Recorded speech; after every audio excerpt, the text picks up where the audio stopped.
Well, hello friends. I hope you're doing well on this Friday afternoon. Welcome to the first episode of Fat Cats Exposed. It's a series that I'm starting on Fridays, and I'm going to try and keep each video to 10 minutes or less. I came up with this idea quite a while ago. I just have to keep finding ways to piss off those fuckers. And trust me, I can come up with a lot of ideas. This is just another one of those. But I'm looking forward to it.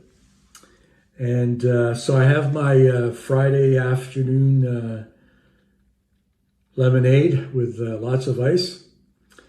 And that's a good way to start off the Friday. I hope that your Friday is going good as well. We certainly have better weather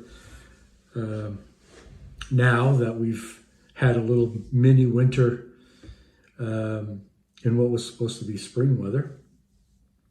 But hey, it's Friday afternoon, and it's the first ever episode of Fat Cats Exposed. So you know what? No last name?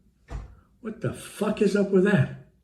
I mean, what other government agency has the luxury of doing that? Dealing with customers, but they can't give up their name. It reminds me of a paranoid mobster. Pisses off pretty much everybody. And then he's got to worry about who the fuck is coming after him next. You know what? Paranoid? Yeah, I guess they're feeling the heat down at Fat Cat Alley. And so they should. I think the Frontliners have pretty much had enough of taking the bullshit and the heat from what the Fat Cats are up to upstairs. All of the concoctions and scheming and all of the crap that they do to fuck you over, right? And I think the Frontliners said, hey, I'm not taking this heat anymore, man, because it's my neck out there. It's your ideas, and I like my paycheck, and I may not necessarily agree with them, but hey, I'm not going to take the heat. I don't blame them. But you know what? I have no interest in the Frontliners, and the Fat Cats know that. I have my sights squarely focused on the Fat Cats, and they know that. They're feeling the heat. But you know what? We're just getting started. This fucking party is just getting started. And you're going to find that I can come up with many, many ways to expose their bullshit scheming. So yes. So it reminds me of when when I first started building my paralegal firm years ago, about 30 years ago. And I learned pretty quickly I had to figure out who was in charge, who was calling the shots. Because I got a lot of double talk from case managers and adjudicators and even the managers and sometimes directors. They got a lot of fucking double talk, shit coming out of both sides of their mouth, blowing smoke up my ass. And I thought, no. I got to figure out who the fuck's pulling the strings here. So I did that, I created ways to, to let them know that, hey, I'm going to be around for a long time, and we might as well get to know each other on a more intimate level. No dinners and cocktails, stuff like that. I just never had the stomach to sit down with them for any more than 5 minutes. But I needed to know what made them tick. And they thought, we're untouchable. But you know what? And they came to realize this. They're not the only ones who have access to private investigators and, can do their due diligence.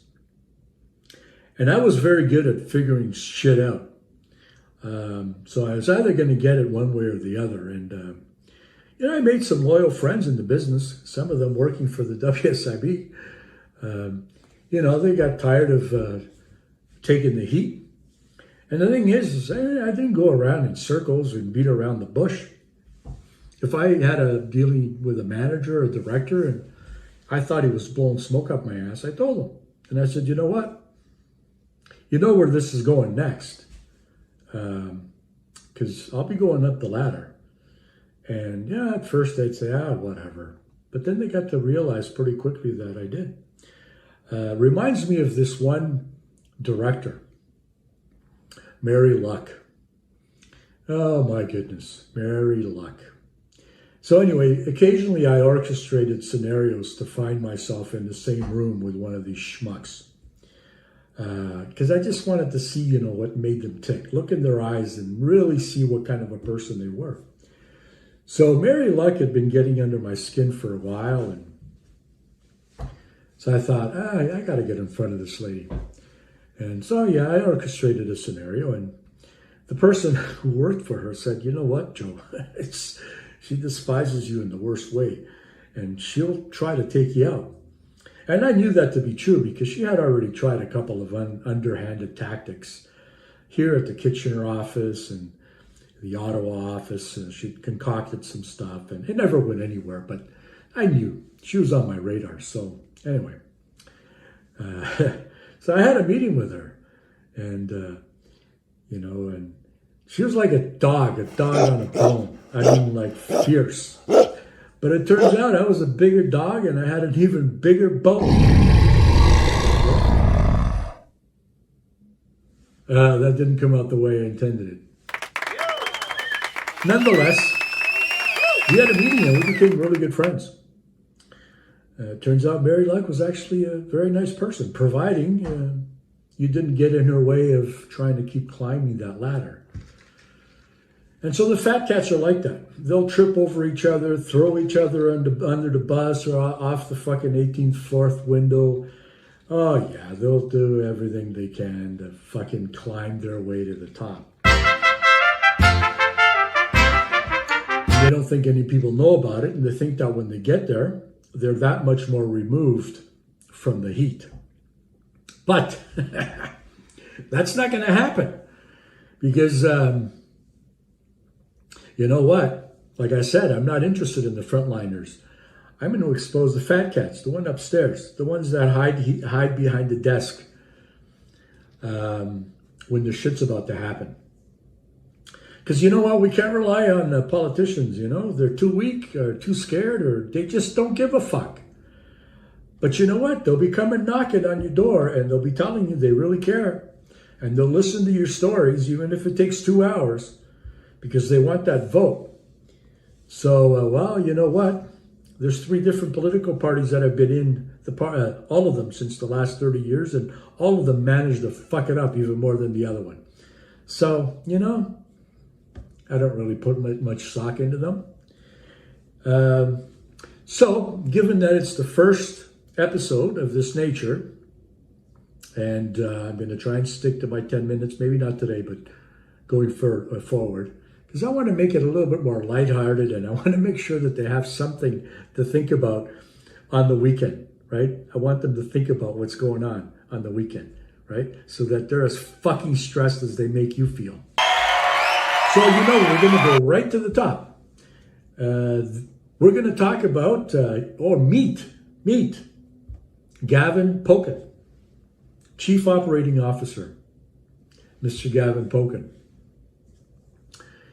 He hasn't always been the chief operating officer. You know what? He's been with the WSIB for, 25 years. And you know where he started? At the bottom.